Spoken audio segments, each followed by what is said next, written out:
హెచ్చరిక, దైవజనుని హెచ్చరిక. హల్లెలూయా. మధ్యాహ్నం 3 గంటలైందండి. హెచ్చరిక. Just a few minutes. Ready. దేవుని హెచ్చరికలతో మన బ్రతుకును ఎప్పటికప్పుడు దిద్దుకుందాం. కుడి ఎడమలకు తొలగకుండా దేవుని మార్గంలో నడిచి గమ్యాన్ని చేరుకుందాం. ప్రార్థన. పరిశుద్ధుడా, నీకు వందనములయ్యా. మరొకసారి మా బ్రతుకులను పరిశీలించుకున్నట్టుకు మా ప్రవర్తనను సరిచేసుకున్నట్టుకు సహాయం చేయమని క్రీస్తు నామంలో అడుగుచున్నాము తండ్రి. ఆమేన్. దేవుని స్తోత్రం. అనుదిన ధ్యానం విన్నారా? వాక్యానుసారంగా మన హృదయాలు చక్కబెట్టుకోవాలి.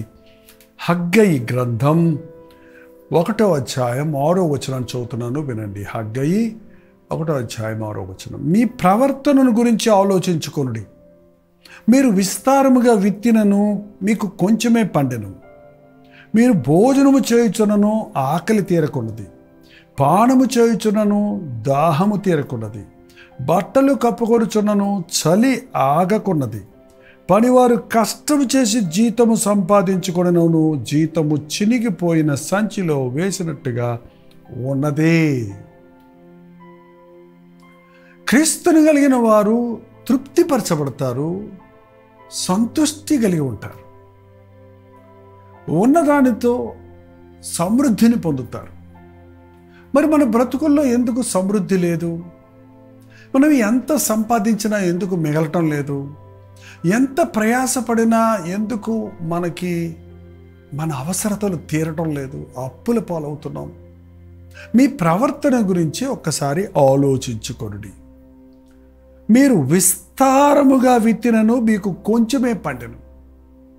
అరే, విత్తిన దానికి అనేక రెట్లు ఎక్కువ పడ్డాలి.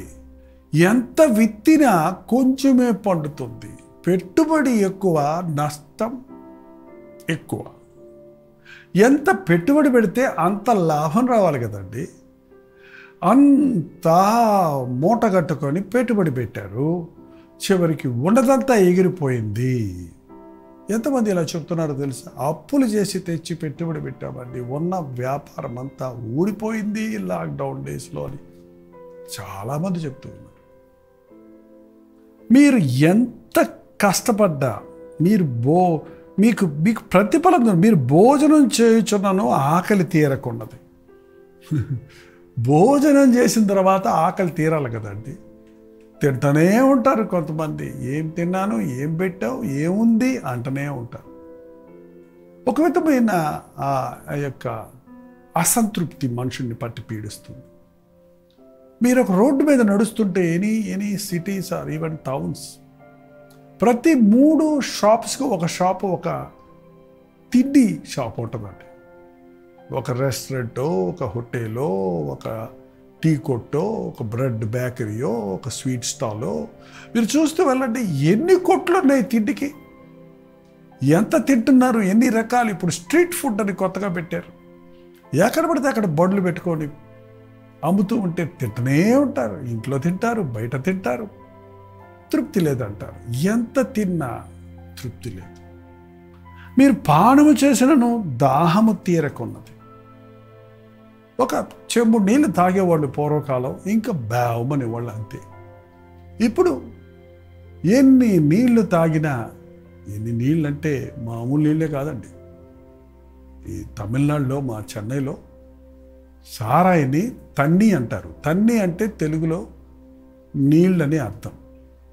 తన్ని అంటే నీళ్ళు. సారాయి అనే నీళ్లు తాగి తాగి తాగి కింద పడి దొర్లేదాకా తృప్తి లేదు. పోనీ పడ్డాను, అవమానాలు పాలయ్యాను ఊరుకుంటాడా? లేచి మళ్ళీ తాగుతాడు. అదేనండి మన ఆంధ్రాలో మందు తాగుతున్నాడు అన్నారు. మందు దేనికమ్మా, ఏ రోగం అంటే ఆ మందు కాదండి అయ్యా, ఈ మందు అంటున్నారు. మళ్ళీ ఈ రోజున ఎంతమంది అండి మద్యానికి బానిసలై ఒక పెగ్గుతో ప్రారంభించి ఇవాళ పచ్చి తాగుబోతులుగా ఉండటానికి కారణం ఏంటి? వాళ్ళకి తృప్తి లేదు. ఎంత తాగినను దాహము తీరకున్నది, బట్టలు కప్పుకొనను చలి ఆగకున్నది. ఇవాళ బట్టలు బట్టలు బట్టలు, ఎన్ని బట్టలు కొనుక్కున్నప్పటికీ నాకు లేదు లేదు లేదు, ఏది వేసుకోవాలో తెలియటం లేదు అన్న రీతిగా మనుషులు ఉండటం చూస్తూ ఉన్నామండి. ఎన్ని దుప్పట్లు కొనుక్కున్నా, ఎన్ని చీరలు కొనుక్కున్నా, ఎన్ని టవల్స్ కొనుక్కున్నా 3 రోజుల్లో చెరిగిపోతాయి కొంతమందికి. అంతేకాదు పనివాడు కష్టపడి జీతం సంపాదించుకొనినను, జీతానికి పనిచేసేవాళ్ళు నెలంతా కష్టపడతారండి. పొద్దునే లేచి భోజనం ప్యాకెట్ పట్టుకొని, సంచులు తగిలించుకొని, యూనిఫామ్లు వేసుకొని, ఐడి కార్డులు బెళ్ళ తగిలించుకొని, ఉరుకులు పరుగులతో ఆఫీసులకు వెళ్ళి చెమటలు గార్చుకుంటూ రాత్రికి ఇంటికి చేరేస్తారు. ఒక్కొక్కసారి ఎక్స్ట్రా డ్యూటీలు చేసి నానా తిప్పలు పడి ట్రాఫిక్లో ఇరుక్కొని 1 రోజా 2 రోజుల నెలంతా చేసిన తర్వాత జీతం వస్తుంది. జీతం వచ్చేటప్పటికి వచ్చిన 10 నిమిషాల్లోనే ఎక్కడ బిల్లులు అక్కడ కట్టడానికి, అప్పులోడు వచ్చి పీకపోవడానికి సరిపోయినట్టు 2వ తారీఖుల కల్లా మళ్ళీ అప్పే, మళ్ళీ కష్టమే. పనివాడు కష్టపడి సంపాదించింది చిల్లు సంచులో వేస్తే ఉంటాయా అండి? సంపాదించింది చిల్లు సంచులో వేస్తుంటే కింద పడిపోతూనే ఉంటాయి. నువ్వు ఎంత వేసినా పడవు, చిల్లి కుండలో ఎన్ని నీళ్లు పోసినా ఆగవు. ఎందుకు మన జీవితంలో తృప్తి లేదు, సంతృప్తి లేదు? కష్టార్జితాన్ని, ఆశీర్వాదం కష్టార్జితంలో చూడలేకపోతున్నాం. తృప్తి లేదు. ఎంత తిన్నా, ఎన్ని కొన్నా, ఎన్ని ఉన్నా తృప్తి లేదు. ఎందుకంటే మనం లోక సంబంధమైన సంతృప్తి కొరకు, లోకమిచ్చే వెచ్చదనం కోసమే, తృప్తి కోసమే ప్రయాసపడుతున్నాం. కానీ నీతి కొరకు ఆకలి దప్పుకోగలిగిన వారు ధనులు, వారు తృప్తిపరచబడతారని ప్రభు చెప్పినట్టుగా దేవుని సన్నిధి మనకు ఉంటేనండి, ఏమున్నా లేకపోయినా మనం సంతృష్టి కలిగి ఉంటాం. దేవునిని వదిలిపెట్టుకోకండి. దేవుని కొరకు దేవుణ్ణి వదిలిపెట్టి లోకం కొరకు తాపత్రయపడకండి. ప్రభుతో ఉంటే అది గంజి తాగినా అది సంతృప్తి. ప్రభుతో ఉంటే అది ఏ స్థలమైనా, ఎటువంటి ఇరుకైనా అందులో విశాలతే. కాబట్టి దేవుని యందు విశ్వాసం ఉంచుదాం. నీ కష్టార్జితాన్ని దేవుడు దీవించినట్లుగా, మీ ఆహారము, మీ పానము దేవుడు ఆశీర్వదించినట్లుగా, దేవుని చేత దీవించబడిన జనాంగంగా మనం జీవిద్దాం.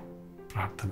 పరిశుద్ధుడ, ప్రేమగల తండ్రి, కరువు కాటకాలతో, రుణ బాధలతో, రకరకాల అప్పులతో సతమతమవుతున్న మమ్మల్ని కనికరించు. ఎంత ఉన్నా, ఎంత సంపాదించినా చిల్లిగవ్వ చేతిలో లేదే అని వారు తమ జీవితాలలో నిజంగా ఆశీర్వాదము లేదన్న సంగతి గుర్తించుటకు, ఆశీర్వదించే ప్రభువును మేము కలిగి లేమని గుర్తించి, ప్రభువా నీ పాదముల చెత్త చేరి మా కష్టార్జితాన్ని నీవు ఆశీర్వదిస్తామని, మా అవసరతలన్నీ తీర్చగలిగిన ప్రభువుగా ఉన్నామని నమ్మి నీ యందు సంతృష్టి పొందుటకు మా ఒక్కొక్కరికి నీ సహాయం చేయమని క్రీస్తు నామములో అడుగుచున్నాను తండ్రి.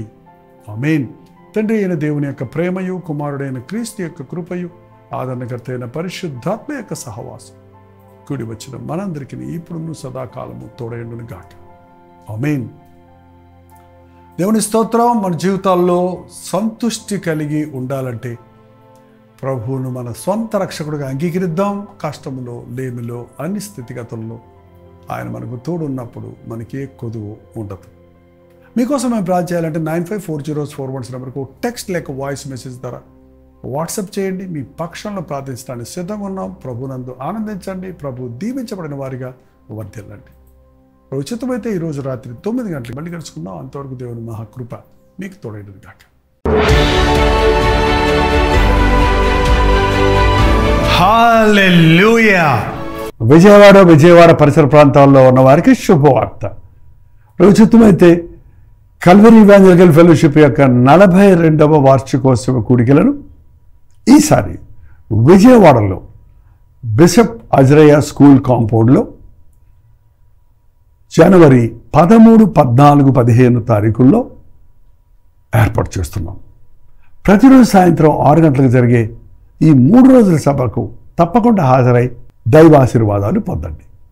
ఇంకా ఈ విషయమై మీకు వివరాలు కావాలంటే ఈ కింద ఉన్నటువంటి ఫోన్ నెంబర్లకి మీరు వాట్సాప్ చేయండి, లేక కాల్ చేసి తెలుసుకోండి. తప్పకొస్తారు కదా. ముఖాముఖిగా మిమ్మల్ని చూడడానికి, వ్యక్తిగతంగా మీకోసం ప్రార్థించడానికి ఆశ కలుగున్నాను. రండి, ప్రభువును స్తుతిద్దాం, ఆయన నామాన్ని మహింపరుద్దాం.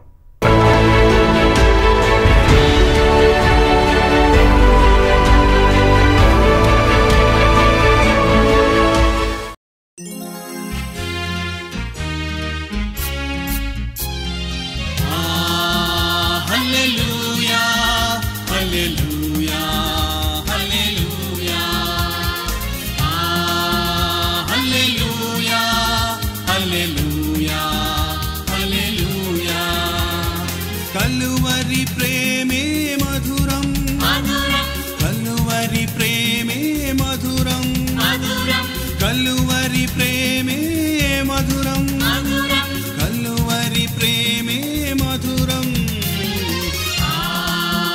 హల్లెలూయా హల్లెలూయా హల్లెలూయా హల్లెలూయా హల్లెలూయా హల్లెలూయా.